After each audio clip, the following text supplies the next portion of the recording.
you would be bigger if you didn't talk about these things, and if you were kind of just a degenerate. Why don't you do that? Why don't you just play steak or whatever? And why do you actually try to make vlogs where people think about stuff and question the reality in which they live in? That's I don't think I would be big if I was doing the stupid degenerate stuff. You don't think so? I feel like because you're connected with all the biggest guys. I could do it, but it would be false. Like the people who do it, it's real for them. Yeah. So I think the content you do, if you're streaming all the time, you're doing podcasts as much as your real personality shows. People are like, oh, you're like, are you different on and off camera? But the character is really you. Yeah, it's a caricature. It is you, but it's sometimes you have to amp it up a little, I think, for the camera. You got to put it on perform. But it is you. But it's not false. Yeah, exactly. Right? If I was doing that, it would be false because I'm thinking about who was dancing on the van in Jersey City while playing, clicking fruit on steak.com. I wouldn't be able to do that authentically and people would see through it. And then I'd read that one chatter who wants to raise the level of IQ of the conversation, and then I'd pay attention to him.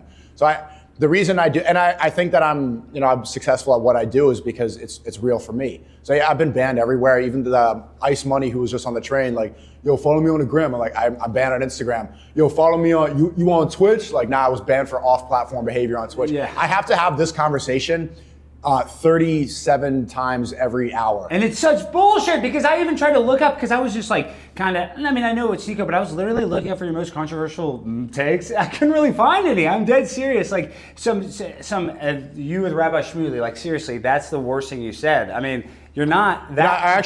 I think I did pretty well there because those were the scenarios where if you say something wrong in that like heated debate with Rabbi Shmuley, it's like a sentence forever. No, it's not just permaban, but like that's the clip that they're going to use, like the quote, like he hates this. Like he denied the Holocaust. Exactly. That's the deny the Holocaust moment. It's like Nick when he said the cookie joke. He got canceled for the cookie joke. Did you ever see that? That was like the original joke that he got canceled for. He said like, if you have, can you bake 6 million cookies with one? Yada yada yada.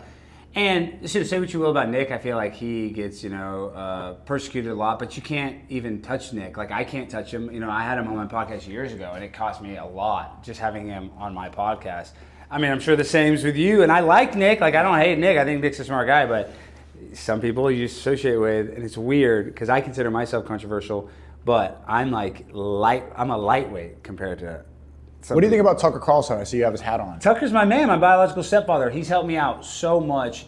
So I'm like indebted to Tucker. And now you see how outspoken he is? Yeah. A little bit with peers, I think he's going after it. He said like genocide is bad, which is like for legacy media is kind of controversial, but that should be accepted. I agree, but dude, it's hard to say that because you piss off the wrong people, and those people are very powerful, so it's hard to talk about an honest conversation when it comes to Israel-Palestine. But I want to get into that. But before, I'm friends with her. I don't know why she's getting so much hate. Ashley St. Clair, just because she had Elon's baby, good for her. I think it's good for her. She let him nut in her and have a baby. Who gives a damn? Yeah, I just thought it was funny. I made a video about this yesterday because I was saying about this conversation, if you're not canceled yet and you talk for a living, you're either a bot or a woman. Mm-hmm. And she replied saying, female privilege doesn't spare all of us. And then a year later, she gets nutted in by the richest guy in the world and that doesn't have to work for the rest of her life. It's like the irony that she's saying, I don't have female privilege and is probably the most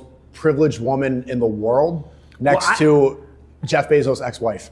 Well, she's not going to get that much money, but not that much, but just like she hit the lottery in a second. Like we can't do that. No, I cannot. I mean, I could knock up some like really nasty fat girl that happens to be the heir to the DuPont throne, or you know what I mean? Like there is, but it's not as easy. But I'm saying there are some guys that date nasty girls. Do you know any? I don't know any. I kind of know one guy I went to high school with. He married this girl that was ugly, and her dad was so rich, and I was always and now he has a beautiful family, kids with her. I mean, I'm sure they are in love. I think he loves her. I think he does too, but he just looks. I don't know. There's a discrepancy in their standards of beauty. But that's the difference. See, like the only guy he's not getting her money. He's getting her dad's money. Yeah, that's so it's true. not really like Ashley's getting. You're right. Hey, Elon's you're right. money. You're right. She's Ashley's getting Elon's money. Jeff Bezos' ex-wife is getting Jeff's money. There's no example of like that transactional relationship ever happening. I also thought it was funny. Did you see?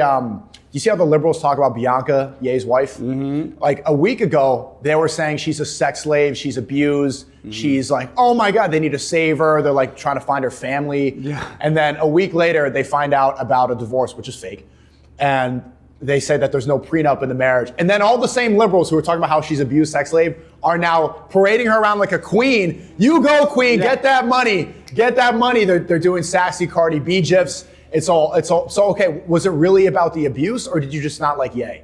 Because if you're saying that Bianca's just married to Ye to take his money, then he's being abused. Exactly right. So you don't give a fuck about abuse at all. No, but you know the media doesn't care about abuse. So, I mean, you know that. We live in a world where it's like all this virtue signaling and fakeness. So I don't know. It's hard to tell what's real. But so you're saying the divorce. I thought the divorce was still real. That was breaking news. I thought the divorce. No, it's fake. Fake news. Just like people don't like Ye, so they just put out fake news and then it goes viral and then you see, no, it's completely fake. I'm so fly, I'm aligned with the planes. My grind so refined, I got no time for no games. Ask yourself